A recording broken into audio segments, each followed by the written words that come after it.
Hello, welcome back to Gimmo's movie series and reviews.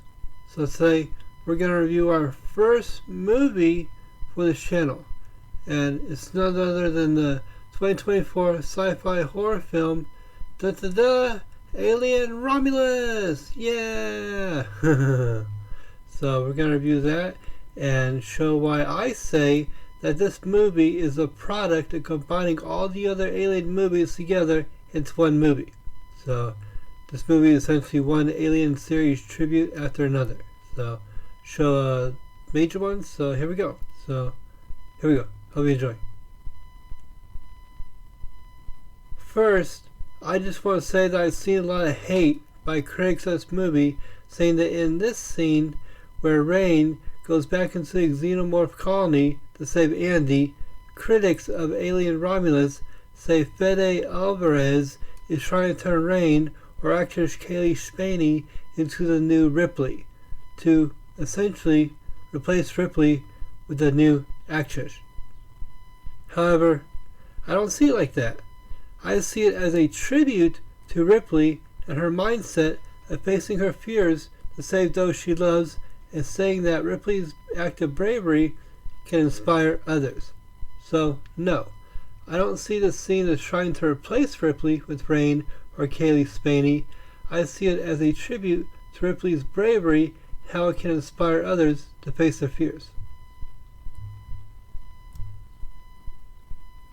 This reference, where Rain goes back into the xenomorph colony to save Andy, could also be a tribute and reference to when Ripley went into the xenomorph colony to save Newt in James Cameron's Aliens.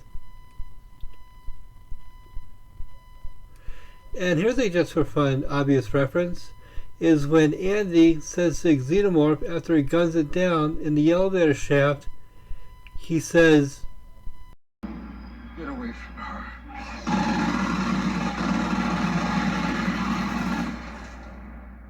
You bitch."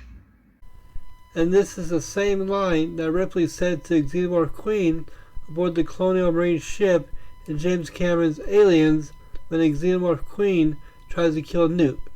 Ripley says, "Get away from her, you bitch!" Now, with that being said, a lot of critics of Alien Romulus said that this scene that showed a Weyland-Yutani planet filled with dark skies, no sun, filled with diseases, depressed people being worked to death, an atmosphere and feeling of hopelessness, and the way the corporation raised quotas to keep her trapped on the world and working for the rest of her life. I see a lot of critics saying that this is a stab, a diss, if you will, towards capitalism. However, I don't see it like that. This whole segment is not a diss at capitalism, but rather to give a deeper, more in-depth look at how evil the Weyland-Yutani Corporation is. Any veteran fan or someone who is familiar with the lore and canon of the Alien universe will know that the Weyland-Yutani Corporation is evil. I mean, we don't really hear too much about them in the first Alien movie, but in James Cameron's Aliens, we witness just the beginning of how evil the Weyland-Yutani Corporation really is. When Ripley and the Marines land on LV-426, and we witness that the company have been experimenting with the xenomorphs, and we see this again in Alien Romulus, all for some profit-making scheme to get the corporation and those who run it rich and gain influence. The Weyland-Yutani Corporation also, in James Cameron's Aliens, sends Burke to LV-426 with Ripley and the Marines on a covert operation to bring back one of the xenomorphs with them to Earth, so that the Weyland-Yutani execs can experiment on it for some sinister reason. Burke tries to, on company orders, sneak the xenomorphs back to Earth by getting Ripley and or Newt impregnated by the facehugger parasite in this scene. However, Ripley and Newt are saved by Hicks and a few other Marines, and Burke's plan is discovered.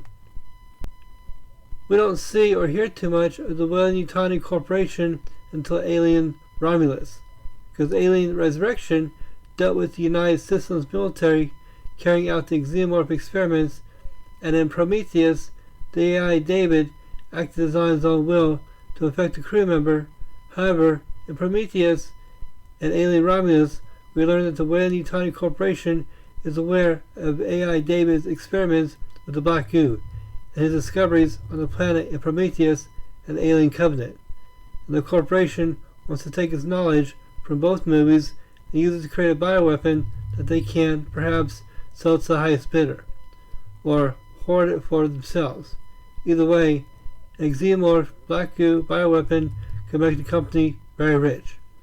So, in the end, if you're familiar with the Alien lore canon, then you will see this scene in the beginning of Alien Romulus on the Weyland-Yutani planet as a diss not at capitalism, but at the Weyland-Yutani Corporation. Now, moving on. The scene where Rain and Andy and friends find themselves in the xenomorph colony is perhaps a tribute to the xenomorph colony as seen in James Cameron's Aliens, when the Marines find themselves trapped in it, and when Ripley travels into the xenomorph colony to find and save Newt. So, another classic Aliens movie reference and tribute. It's awesome, as always, to see that the late Ian Holmes character, Ash, from the first rated movie, appears in Alien Romulus, even if it's just a CGI and puppet character. Voiced by Daniel Betts, by the way, because the beloved late Ian Holmes is no longer with us. May he rest in peace. What a legend. And if you thought that Prometheus wouldn't appear in Alien Romulus, well, doesn't the offspring look a lot like the engineers? I mean, just look at the resemblance. Another reference, this time from Alien vs. Predator, is when Tyler gets stabbed to the back by the xenomorph and pulled up and comes face to face with the xenomorph queen, whatever it was, and they have a staring contest for a minute right before the xenomorph sends its second mouth into Tyler's head. This scene could be a reference to when the Predator is stabbed to the back and lifted up and comes face to face with the xenomorph in the pyramid in Alien vs. Predator. Or when the Predator and Alexa are battling the xenomorph queen on the ice in Antarctica and stabs the Predator to the back and lifts him up, and two have a staring contest for a minute. So, this whole scene in Alien Romulus with Tyler and the xenomorph could be a tribute to Alien vs. Predator.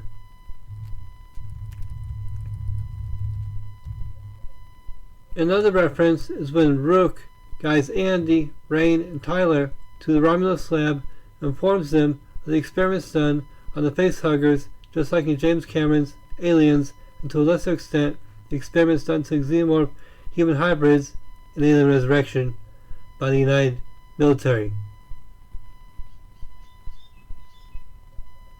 Then, the same reference, but with the black goo as seen in the lab in Alien Romulus, could also be a reference to the black goo as seen in Prometheus and Alien Covenant.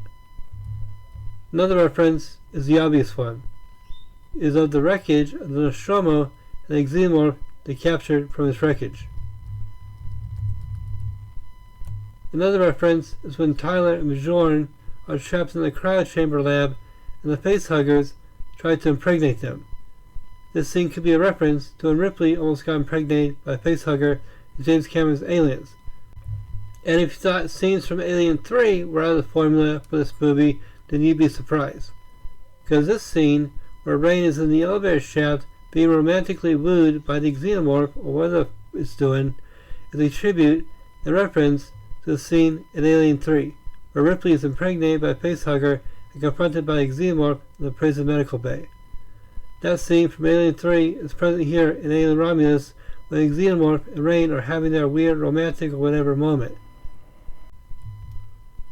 Another old Alien series reference is when Rain kicks the offspring's fetal husk he was growing it over and spills acid on the bottom of the cargo hold, melts away the floor, and opens up, collapses into space. Well, this could be a reference to when, after Ripley was having that weird cringy moment with the xenomorph human hybrid in the Alien Resurrection, Ripley cuts her hand open on the alien hybrid and tosses her acid blood at the spaceship window and melts a hole in the window, which depressurizes the cargo hold and sucks the xenomorph human hybrid into space. Another totally cringy reference is when Kay and the Offspring are having that kind of cringy moment. Doesn't that look just like the scene from Alien Resurrection when Ripley is also having a cringy moment with the xenomorph human hybrid as well? And then before that, with the xenomorph queen, right before the alien hybrid attacked the xenomorph queen and killed her. So, in the end, while there were moments in Alien Romulus that made you say, "What the fuck?" or "Come on, bro," or "What were the writers thinking?" I think, overall, Alien Romulus was a great movie that remained faithful to the horror, action, and suspense aspects that made the first two Alien movies so awesome, while at the same time referencing the less popular Alien movies, and overall, I think that Alien Romulus will be received as a beloved by many, but not all, addition to the Alien series, canon, and lore that so many have come to love and cherish over the decades. So, here's the Alien Romulus. If you were to combine all the Alien movies together into one movie, then you get Alien Romulus! So that's all. So thanks for watching. Hope you enjoyed, and take care. Later.